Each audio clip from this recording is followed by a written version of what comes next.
कैसे यकीन दिलाएं कि हम चिढ़ा नहीं रहे। नमस्कार दोस्तों, मैं हूं पुलकित मोहन सिंगला। स्वागत है आपका हमारे चैनल में।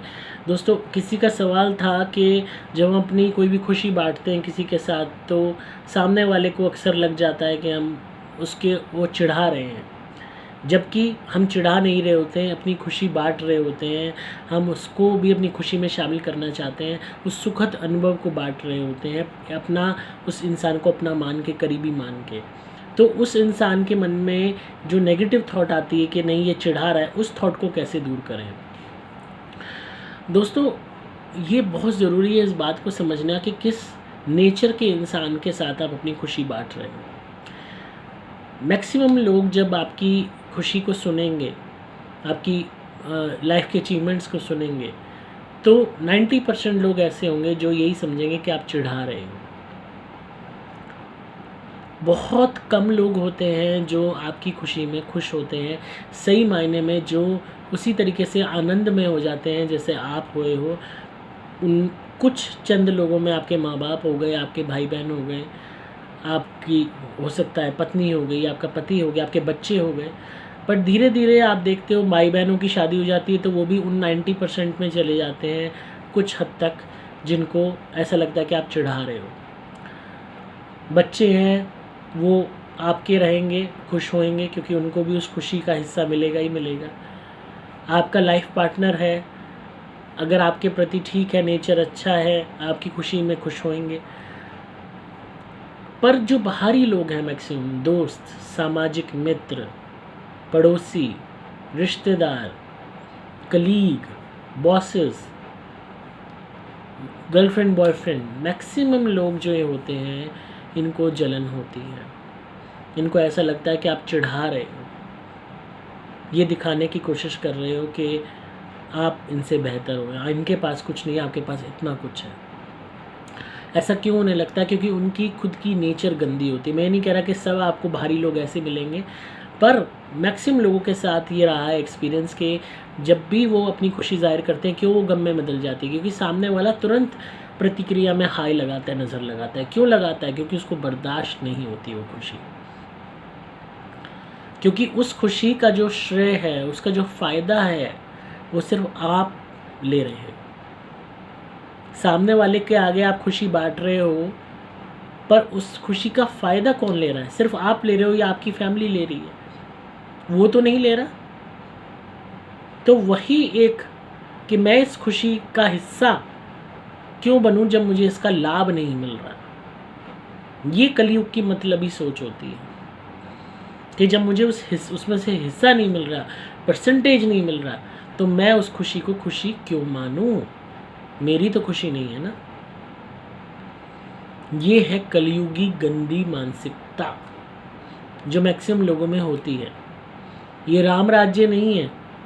पहले श्री राम जी आए थे, जब रावण का संहार करके दिवाली मनाई गई थी, पूरी अयोध्या नगरी को घी के दीपकों से सजा दिया गया था। पुत्र तो वो दशरथ जी के थे, फैमिली उनकी चाहती तो खाली फैमिली खुशी मनाती, पर पूरे राज्य ने खुशी मनाई।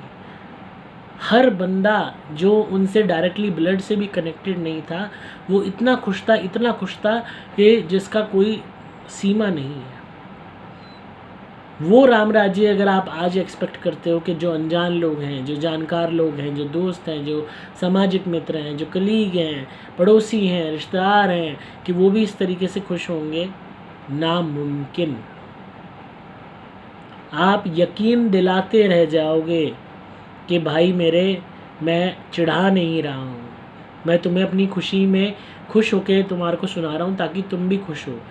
पर वो क्यों नहीं खुश होगा? तुम्हारे एहसास दिलाने के बाद भी, समझाने के बाद भी, क्योंकि उसका हिस्सा उसको नहीं मिल रहा। तुम्हारी लॉटरी लगी, तुम्हें मिले लाखों रुपए। दोस्त को बताया मेरी लॉटरी लगी है, मुझे इतने लाख रुपए मिले। वो खुश नहीं होगा। ऊपरी तौर पे हाँ हाँ अच्छा, कांग्रेट्स, मिठाई कब खिला रहा है। वो खुश कब होगा? जब उस लाख में से आधा हिस्सा आप उसको देने लगो, ले ये आधा तेरे लिए है, तू मेरा दोस्त है ना, मेरी लॉटरी लगी थी, तब देखो कितना खुश। तो यही लालच, यही मुफ्तखोरी कि दूसरे की खुशी में से भी हिस्सा छीनना, मुफ्त का सामान, मुफ्त का पैसा, किसी की ज़मीन बिकी, आप खुशी बांट रहे हो, कोई गाड़ी लाया, आप खुशी बांट रहे हो, जलन होगी कि गाड़ी में तो ये सैर करेगा, बढ़िया गाड़ी में, मैं थोड़ी करूँगा। ज़मीन इसकी बिकी है, मेरी थोड़ी बिकी है। शादी इसकी लड़की की हो रही है, उसका घर बच रहा है, मेरी का थोड़ी बसा है। लड़के के बहू इसके आई है, दहेज आया इतना सारा, मुझे क्या मिला है दहेज में से। हर इंसान जिसको भी आप खुशी बांटोगे वो यही कंपैरिजन करेगा। पहली चीज़ तो कंपैरिजन करेगा, दूसरी चीज़ उस खुशी में से हिस्सा तलाश करेगा जो उसको पता है कि नहीं मिलने वाला और उसका लेना बनता नहीं है, तो उसको जलन होगी। वो हमेशा आपके अच्छे विचार होते हुए, आपकी सकारात्मक सोच होते हुए आपको यही समझेगा, बुरा समझेगा, नेगेटिव समझेगा कि आप उसको चिढ़ा रहे हो। तो ये बहुत मुश्किल है कि सामने वाले को एहसास दिलाना कि भाई मैं चिढ़ा नहीं रहा, मैं अपनी खुशी में आपको शामिल कर रहा हूँ। वो शामिल आपकी खुशी में कभी नहीं होंगे, क्योंकि उनका लालच, उनकी जलन उनको होने नहीं देगी। यही असलियत है इस कुल्ली की। तो जिनका भी सवाल था उनसे यही कहूँगा कि इसीलिए मैंने प्रीवियस वीडियो में कहा था कि अपनी खुशी किसी के साथ ना बांटें। जितना ज़्यादा सिंपल बन के रहोगे, जितना ज़्यादा कम प्रदर्शन करोगे, उतना ज़्यादा आप सुखी रहोगे। आज लोग नेट पे डालते हैं, दुनिया भर की चीज़ें डालते हैं, हर चीज़ में हमारे जीवन में ये सुख है, वो है, ये है, लोग जलने लगते हैं। मैंने खुद ये चीज़ एक्सपीरियंस की। मैंने मेरी गाड़ी है ऑडी, मैंने उसकी फ़ोटो डाली नेट पे खुशी जाहिर करने के लिए दोस्तों के बीच, जानकारों के बीच कि मैं गाड़ी मेरे पास ही मैंने ख़रीदी है। खुश होने वाले, कमेंट करने वाले बहुत थे, कॉन्ग्रेचुलेशंस, ये है वो है। पर आज कई लोग उसी बात को लेके ताना डालते हैं कि तुम ऑडी में घूमते हो, इतनी महंगी गाड़ी में घूमते हो, तुम 80-90 लाख की गाड़ी में घूमते हो, तुम क्यों अध्यात्म का तुम क्या ज्ञान दे रहे हो, तुम क्या अच्छी बात बता रहे हो, तुम तो 90 लाख की गाड़ी में घूम रहे हो। अरे भाई, वो गाड़ी में घूमना गुनाह हो गया?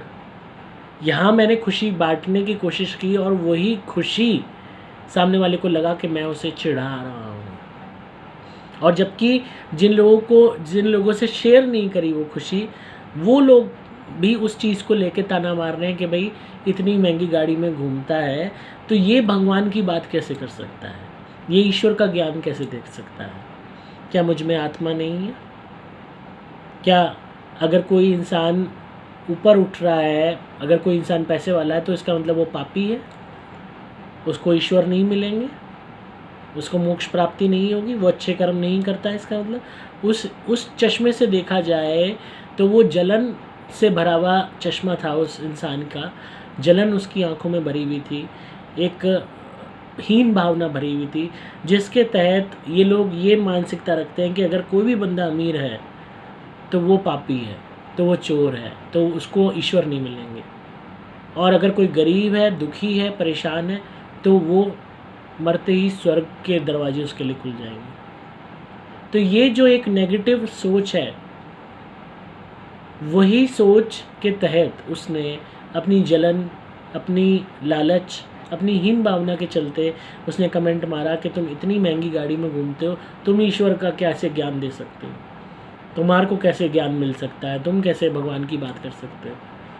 जब तुम ईश्वर की बात कर रहे हो, अध्यात्म की बात कर रहे हो, तो इतनी महंगी गाड़ी में क्यों घूम रहे हो? अरे भाई, अभी तो मैं इससे भी बड़ी माली लाऊंगा, अभी तू ठहर जाए, मैं 6 करोड़ की गाड़ी में घूमूंगा, चिंता मत कर।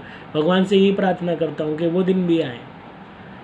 ऐसा पॉजिटिव एटीट्यूड रख के ही फिर आप अपने आप को आगे लेके जा सकते हो और लोगों को ऐसों को जवाब दे सकते हो। अपने पर्सनल एग्जांपल से आपको बता रहा हूँ कि अगर आपको कोई कहे कि गाड़ी लाया है या मकान बिका है या नया मकान बनाया है, आप खुशी अपनी जाहिर करते हो, और कोई आपसे चिढ़ जाता है जलन के मारे, हीन भावना के मारे, और आपको कहता है कि भाई तुम चिढ़ा रहे हो या कुछ हो। अक्सर लोग किसी को भी कह देते हैं कि भाई तेरे पास तो बहुत नोट है, तो बहुत पैसे छाप रहा है। तो लोग चिढ़ जाते हैं। अक्सर लोगों ने ये चीज़ अपनी बताई है, कोई कुछ नई घड़ी लाया, बढ़िया कपड़े लाया, तो किसी के आगे खुशी ज़ाहिर की बंदा उल्टा रिमार्क मारेगा कि भाई तुम तो बड़े आदमी हो, तुम्हारे पास ये है, हम तो ये लिया है, क्या है, ये है, वो है, ताकि आपका मोरल डाउन कर सके, आपको डीमोटिवेट कर सके, आपकी खुशी को भंग कर सके। ऐसे में कभी भी विचलित ना हो। आपने कर्म करा है, मेहनत करा है, उससे आपने पैसा अर्जित करा और उससे आप उस सुख का आनंद ले रहे हो, उस भोग का आनंद ले रहे हो जो आपके प्रारब्ध में लिखा था। तो सामने वाले के प्रारब्ध में वो आनंद नहीं लिखा था, क्योंकि उसने ऐसे कर्म नहीं करे। अगर वो भी मेहनत करेगा तो वो भी उस भोग को प्राप्त करेगा। पर अगर वो आपको कोई ताना मार रहा है, अगर वो आपकी खुशी में खुश नहीं हो रहा, चिढ़ रहा है, तो खुशी को अपनी को मारो मत, उल्टा कहो कि हाँ अभी तो मैं और भी बड़े घर में जाऊंगा, अभी तो मैं और भी महंगी घड़ी पहनूंगा, अभी तो मैं और भी बढ़िया कपड़े पहनूंगा, अब जैसे मैंने कहा अभी तो मैं 10 करोड़ की 6 करोड़ की गाड़ी में घूमूंगा। कहने में क्या अर्ज है, बी पॉजिटिव। इतना अच्छा बोलो खुद के लिए, इतना अच्छा बोलो कि सामने वाला अपनी जलन में ही मर जाए। जो कहते हैं ना, जलने वाले जल के ही मर जाते हैं। इनके अंदर इतनी चिंता होती है, इन जलने वालों को इतनी चिंता होती है कि इनकी चिंता इन्हीं को खा जाती है, इनकी चिंता इन्हीं चिता पे ले जाती है। और ये फैक्ट है। कभी भी अपने लिए बुरा मत बोलो, कभी भी अपने लिए नेगेटिव मत बोलो। आप कोई खुशी बना रहे हो, सामने वाला नहीं खुश हो रहा, मत होने दो उसको। उससे सर्टिफिकेट लेके थोड़ी अपनी खुशी सेलिब्रेट करनी है। इसीलिए कहता हूँ अपनी खुशी किसी के साथ साझा मत करो, खुद एंजॉय करो अपनी खुशी को। कोई तुम्हें उल्टी चीज़ बोलता है, तुम्हारा मोरल डाउन करने के लिए तुम्हें कहता है, उसके तुम चिढ़ा रहे हो, और अपने लिए अच्छा बोलो कि अभी तो मेरी ज़िंदगी में और अच्छा होगा। जितना अच्छा अपने लिए बोलोगे, जितना बेटर अपने लिए बोलोगे, उतना ईश्वर उस चीज़ को पूरा करेंगे। क्योंकि इस ब्रह्मांड में जो आप रेस छोड़ रहे हो, जो अपने लिए बात छोड़ रहे हो, वो भी एक एनर्जी के तहत बाहर जा रही है। अगर अपने लिए बुरा बोलते रहोगे, अपनी खुशी को मारते रहोगे क्योंकि दूसरा चिढ़ रहा है, तो जीवन से खुशी ही चली जाएगी। ऐसे लोगों को अपनी ज़िंदगी से दूर कर दो जो चिढ़ते हैं तुमसे, जो तुम्हारी खुशी में खुश नहीं होते। इनके साथ खुशी साझा मत करो, अपने परिवार के संग ही उस खुशी को सेलिब्रेट करो। इन्हें पता लगे बाद में ये ताना मारे, कुछ हो, व्याकुल मत हो। उल्टा और भगवान से प्रार्थना करो, कहे कि भाई तेरे पास तो इतना वो है, भाई अभी तो और होगा। कोई कहे तेरे पास तो इतना पैसा, कहो तेरे मुँह में घी शक्कर, अभी तो और आएगा। अपने लिए जितना अच्छा बोलोगे, सरस्वती बैठी होती है हमारी जुबान पे, 24 घंटे में एक बारी वो पल आता है। क्या पता वही वो पल हो जब तुम बोलो कि अभी मैं और बड़ा बनूंगा, और तुम वाकई बन जाओ। तो इसलिए कभी भी जीवन में इस चीज़ को गांठ बांध लेना कि इस कलयुग में क्या, पहले के ज़माने में भी देख लो, दुर्योधन इतना लालची था, खुश हुआ ही नहीं। पांडवों को ने वो इंद्रप्रस्थ बना लिया, उस छोटे से एरिया से भी जलन हो गई उसको भी लूटने पे वो हो गया उतारू, जबकि इतने बड़े राज्य को हड़ पे बैठा था।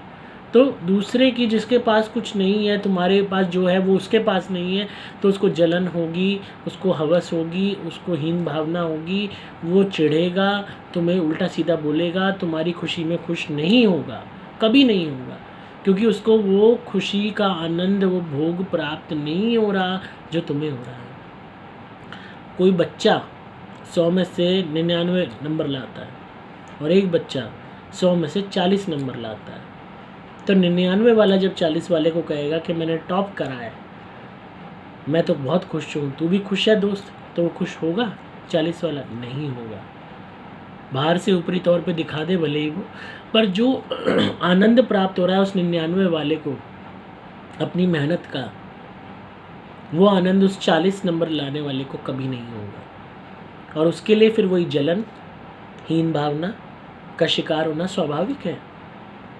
तब उसके मन में आप कितना ही वो 99 नंबर वाला कह रहे हैं कि मेरी खुशी में खुश हो, वो नहीं हो पाएगा। यही कलयुग है। तो इसीलिए जो है दोस्तों मेरे, हमेशा अपनी खुशी को अपने तक ही रखिए, क्योंकि आपकी खुशी में खुश होने वाले आपके अपने भी बहुत कम ही होंगे, बाकी दुनिया से तो आप उम्मीद ही छोड़ दो।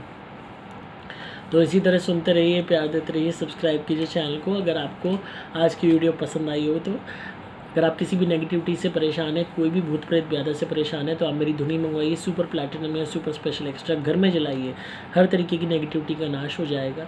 आप मेरे द्वारा अभिमंत्रित कवच या लॉकेट पहन सकते हैं, इससे सदैव रक्षा होगी, वशीकरण कटेगा, प्रेत बाधा का नाश होगा, बचाव होगा, सुसाइड से बचाव होगा, हर तरीके की नकारात्मक सोच से बचाव होगा, काम बनने लगेंगे, कोई भी ब्लैक मैजिक काम रोक रहा है तो वो भी दूर होगा। आप क्रिया वाले नारियल मंगवा के अपना उतारा करके नारियल जला सकते हैं। ये बहुत इफेक्टिव नारियल के उतारे हैं, जिससे प्रेत बाधा का भी नाश होता है और किया हुआ टोटका, खिलाया हुआ टोटका भी शरीर से निकलने लगता है, उसका असर ख़त्म होने लगता है। आपको सिंपली मोबाइल नंबर 8130331007 पे व्हाट्सएप मैसेज या कॉल करना होगा। डिस्क्रिप्शन में आपको सभी डिटेल्स मिल जाएंगी। आप पेड कॉल कंसल्टेशन बुक करके भी अपने केस के विषय में मुझसे फ़ोन पर बात कर सकते हैं। मैं हूँ आपका दोस्त पुलकित मोहम्मद सिंगला।